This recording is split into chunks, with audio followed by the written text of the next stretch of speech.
Today we are going to be doing a bottom mesh replacement for the CTW seat. We're going to start by removing the small screws along the frame that's going to be on both sides of the frame.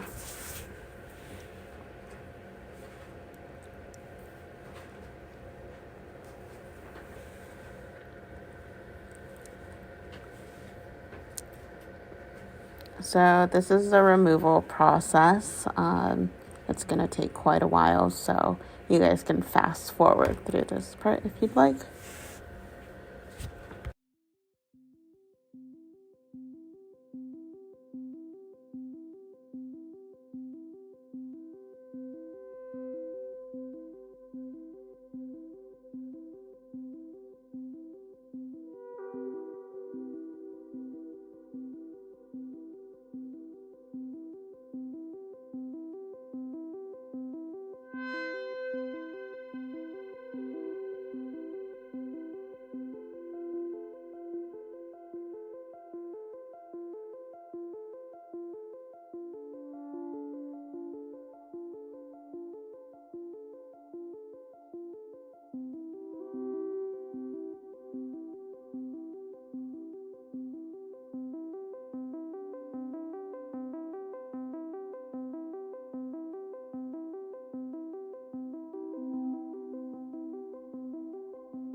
After those final screws come out, you should be able to take off the mesh.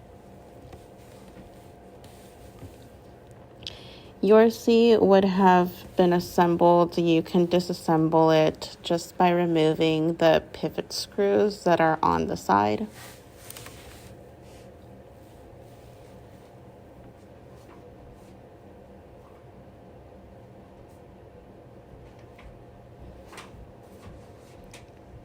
And just a firm tug will get that mesh out of that frame.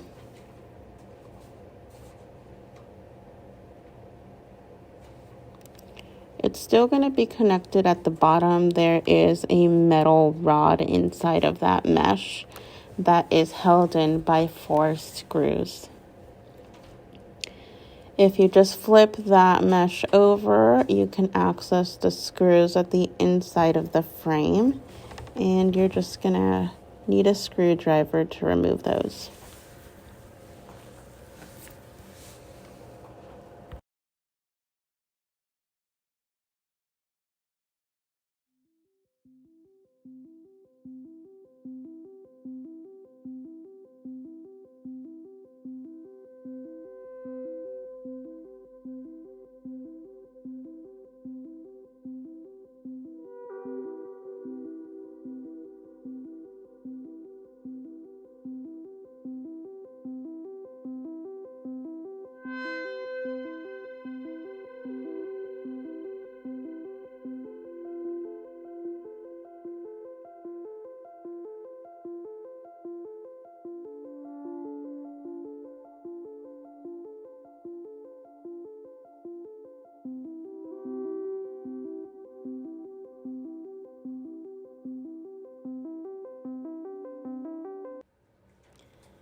After removing those screws, the mesh should come right out. There is a metal rod inside of that bottom part of the mesh that needs to be reused on your replacement mesh. It will come out easy.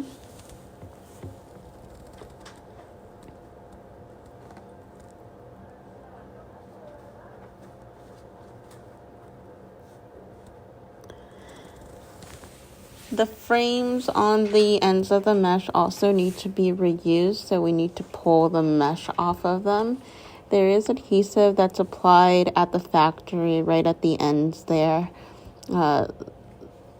So we will need to use some acetone to loosen up that adhesive.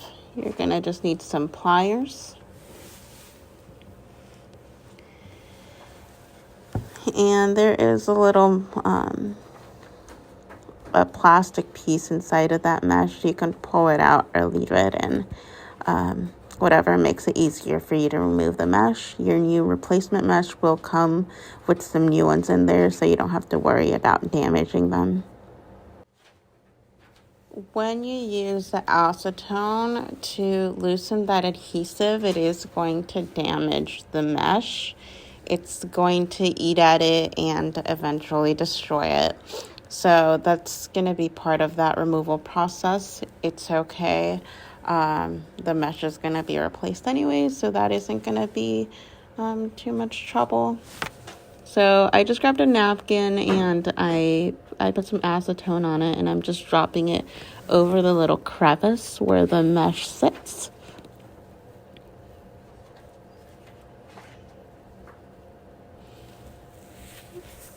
And that should start to loosen it fairly quickly. You might have to repeat that process a few times, and then just remember to properly dispose of your napkins. Be careful where you dispose of them, because acetone is flammable. We don't want to accidentally cause a fire.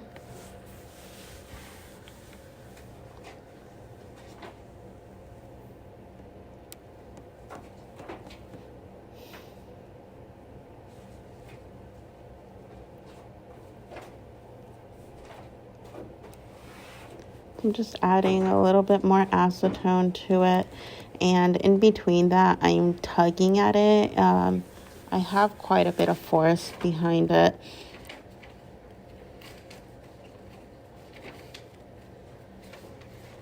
And as you tug, it's going to start coming apart, and there's going to be pieces of the mesh that are still connected to that frame.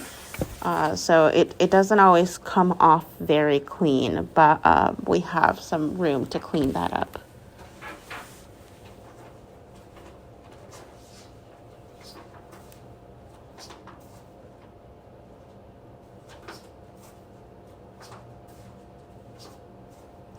So it's starting to give there a little bit more, and this can be a little bit of a lengthy process.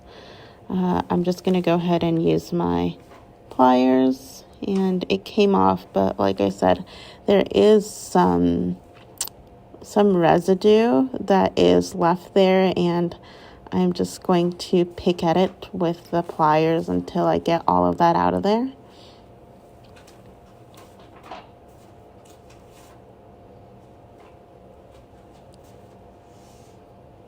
And there's a little nub right at the corner of that frame, and you don't want to damage that because that's what holds your mesh in place. It's one of the things that holds them in place. So just be careful around that. And we're just going to add a little bit more acetone. Even though the mesh is free there, we still have some residue that we want to remove. That's because when you install the new mesh, if you leave that in there, it's not going to go in very nicely.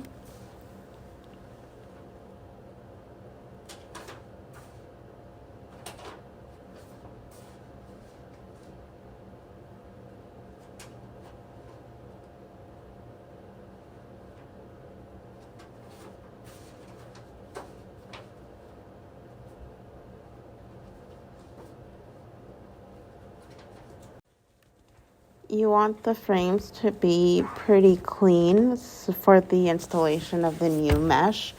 And after you finish this side, just go ahead and do the same for the next side. And the mesh is just going to slide in.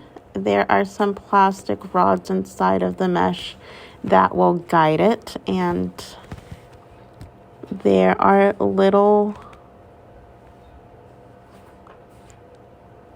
studs that will hold that mesh in place.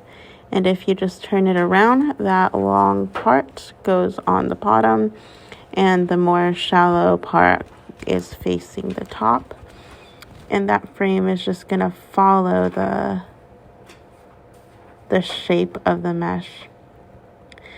And like I had stated before, you just put a little bit of adhesive. It's some instant glue right at the corner, and then just hold it in place for a few seconds while it dries.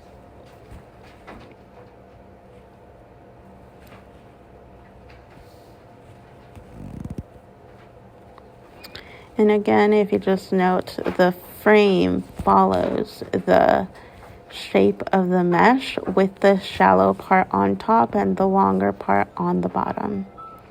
And we're just going to fold that over itself towards the outside of the mesh. And you do the same to the other side. And now it would be ready to go back into the frame.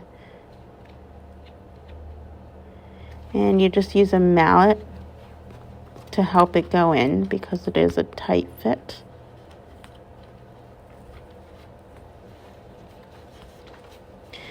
And you're going to do the same for the other side. You do have to tug on it a little bit and then get it in there again with the mallet.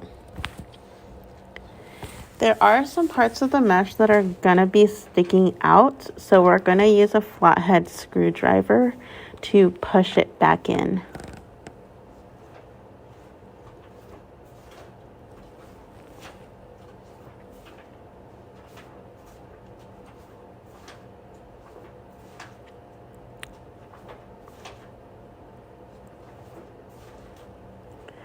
So you see that mesh, you're just going to lay the screwdriver over it and push it in until it goes inside of the frame and you can't see it anymore.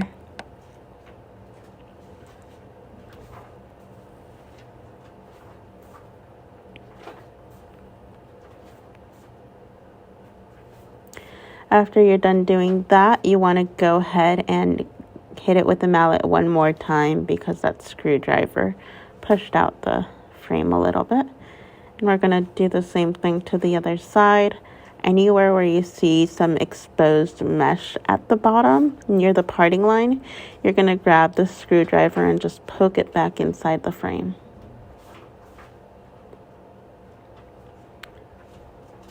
That should be good, and we're just going to turn it back around and set it back down with the mallet. The next part is a little bit complicated. You have to get that back part of the mesh into that crevice, and you have to clamp it down.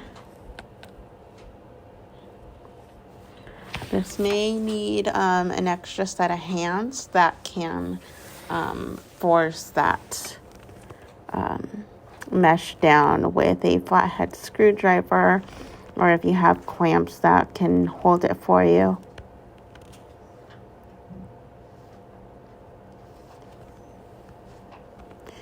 Here we have a custom tool.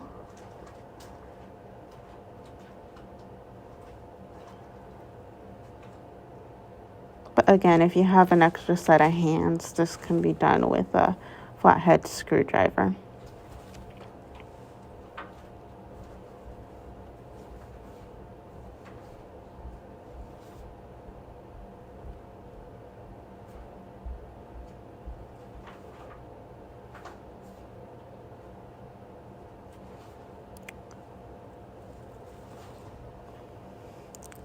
So that wire right there is forced into the crevice.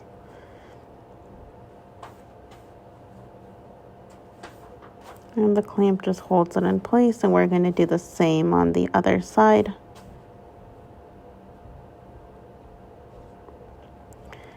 Then just turn it upside down, and we're going to reinstall those 4 screws on the inside of the frame.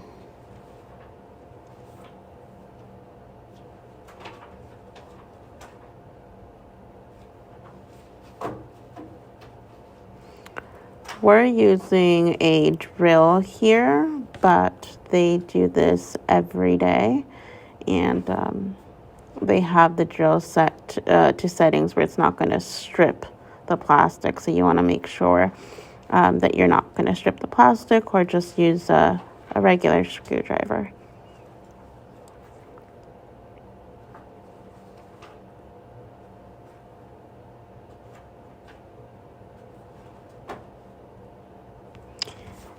And then the final step is just to reinstall all of the small screws along the perimeter of the frame that's going to drill directly into the mesh, as well as the little side frames that you installed earlier. Again, he's using a drill, but he has it set to the correct settings, so it's not going to strip the plastic. I would highly recommend that you use just a handheld screwdriver to avoid stripping the plastic.